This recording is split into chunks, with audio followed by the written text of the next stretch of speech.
I thought we had the right attitude. I thought we approached it. Thought we competed hard.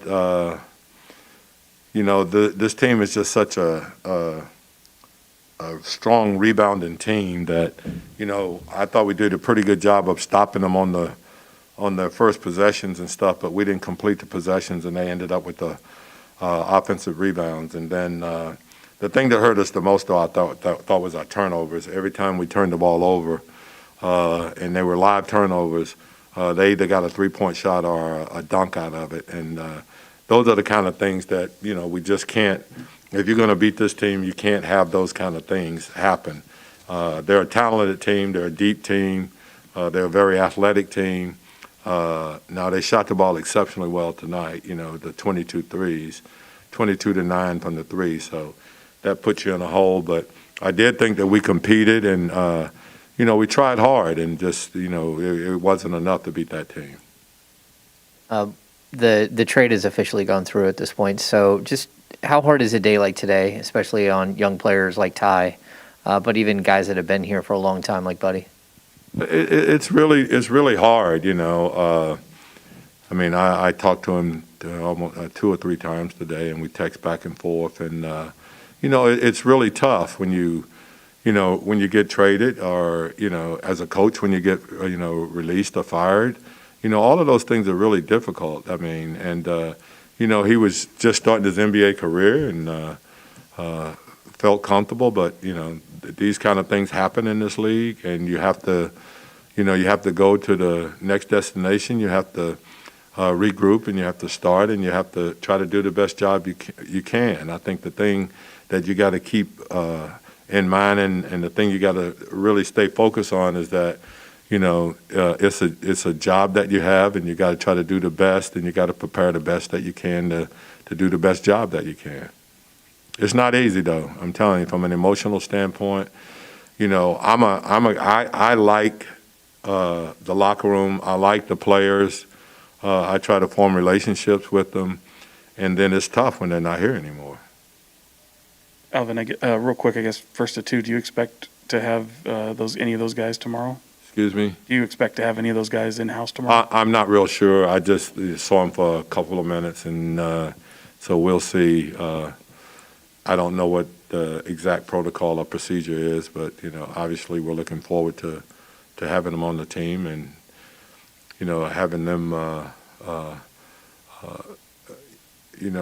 start to play and try to figure some things out and things like that. But, these are tough days, And just following up on that, just Sabonis specifically, just what do you see from him and what he can add to this team? Well, obviously he's a good rebounder. I think he's 5th or 6th in the league in rebounding. He's a very good passer. Have had a couple of triple doubles, I think, and so and he gives us some force on the inside there. So we're excited about having him on the team. And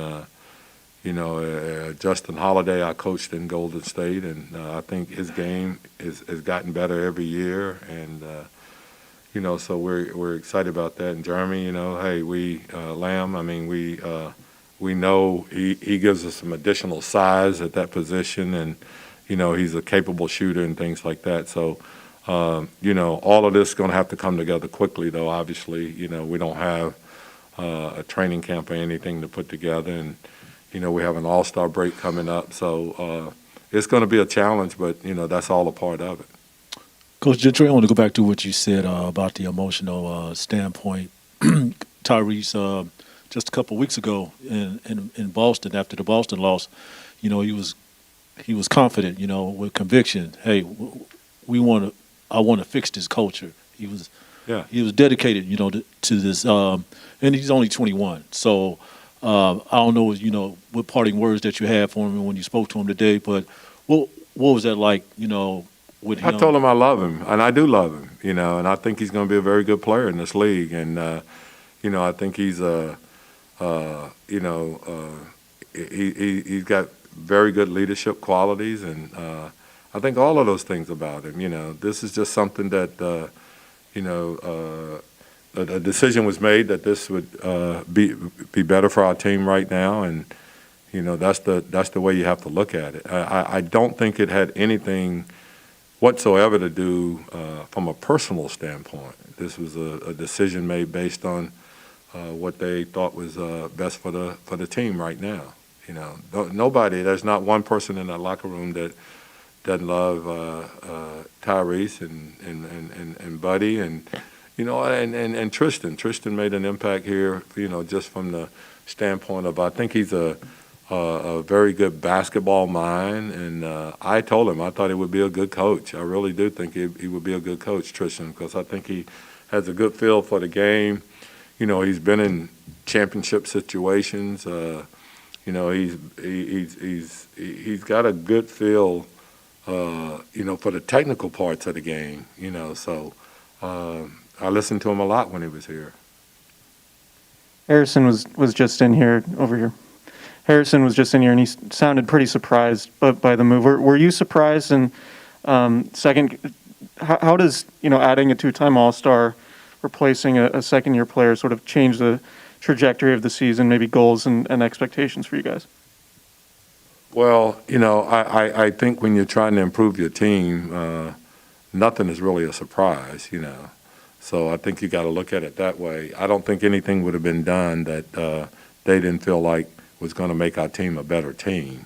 So I think that's the first approach. And then, secondly, getting a guy that's a two-time All-Star. And, I think the thing that we're trying to do is that, we keep holding on to the fact that we still can control our destiny, and that's to be a playoff team or get in a playoff game or something like that. But, as I said to the guys today, those options are running out. We have very little, wiggle room or whatever you want to call it. We're going to have to put together some wins if that's going to be the case, because the people above us are starting to play much better basketball and doing a good job. I look at New Orleans, and I think, they're playing good, solid basketball, and, they added a, 7-time All-Star, to their team or whatever the heck he is. But, so, I think we're in a situation to still accomplish what we set out to, but the task is getting much harder, with every game that we lose. So we have to put some wins together, and we have to do it quickly. Hey, Alvin, how do you see Fox and Sabonis sort of playing off each other, and how do you plan to implement them, Well, I think what you have is you have a guy that's a very good screener. We're a pick-and-roll team, and we try to play out of a funnel, so we want Fox to have room to operate. As I said, screening and rolling is one of the strong suit of Sabonis. So, hopefully he can help us in that area right there. And by doing that, I think he can also free up some shots for some guys, simply because if we played the high post offense that we're capable of, then I think he's going to be able to create some shots for guys because of his passing. Alvin, have you ever had to kind of do something on the fly like this is going to be? And is it possible that maybe that's a little easier in this case, just given how gifted Sabonis is and how he plays the game? I've done a lot of things on the fly. You should check the resume. I've been an interim coach more than the league has been around, I think. But no, I think that in these situations you do have to do things on the fly. And we met as a coaching staff and we talked about some of the things that, the little things. I mean, obviously you can't change a whole lot, but we talked about the little things that you can try to change and. Have those implement for those guys so that they can understand. And it's got to be simple changes, I think, but it's got to be something that I think that, we can look at their ability and try to see how we can change things and better utilize what they can bring to the table. I see him as a player. I mean, you know me. We play positionless basketball. I mean, I don't know what guys are. I just know that either you're a good player or you're not. So I know he's a very good player that does a lot of things that can help you win games.